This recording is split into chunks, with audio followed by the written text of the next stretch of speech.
In a small town called Bethany, there lived two sisters, Mary and Martha, and their brother, Lazarus. They were close friends of Jesus. He loved them deeply. One day, Lazarus became very sick. What can we do? At first, it did not seem serious, just weakness, just The fever. fever is worse. But soon, What can his we do? breathing became heavy. I am so weak. His body grew cold, The fever and is fear worse. filled the house. What can we do? Mary wiped his I am forehead. so weak. Martha paced the floor. Finally, they made a decision. "Send for Jesus," Martha said. "Tell him, Lord, the one you love is sick." The messenger hurried away. Days passed. When Jesus received the message, he said something surprising. "This sickness will not end in death. It is for God's glory." Yet, he did not leave immediately. He stayed where he was for 2 more days. The disciples were confused. But Jesus knew something they did not. Back in Bethany, Lazarus grew weaker. Mary held his hand. Martha whispered prayers. Then, silence. His chest stopped rising. Lazarus had died. The house that once held hope was now filled with mourning. Friends gathered. Tears flowed freely.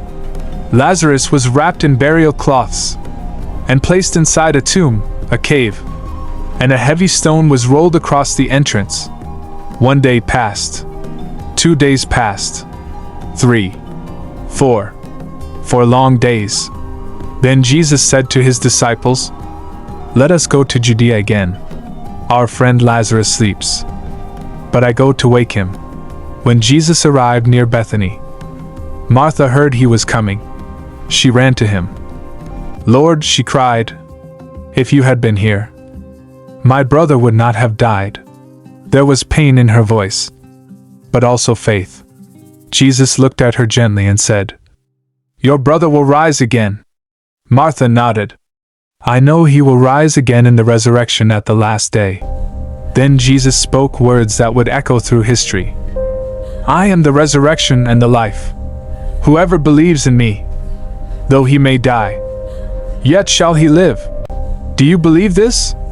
Through tears, Martha answered, "Yes, Lord, I believe." Then Mary came. When she saw Jesus, she fell at his feet. "Lord, if you had been here." She could not finish her sentence. The people around her were weeping. The air was heavy with grief. Jesus saw their tears. He saw their broken hearts, and he was deeply moved. The Son of God stood in the middle of sorrow and wept. Jesus wept. Then he asked, "Where have you laid him?" They led him to the tomb. It was dark, still, sealed by stone. "Take away the stone," Jesus said. Martha hesitated. "Lord, by this time there is a bad odor. He has been dead 4 days." Jesus answered, "Did I not tell you that if you believe, you will see the glory of God?" Slowly, the stone was rolled away. The tomb stood open. Jesus lifted his eyes toward heaven. "Father, I thank you that you have heard me. I say this so that the people standing here may believe that you sent me." Then, he turned toward the darkness.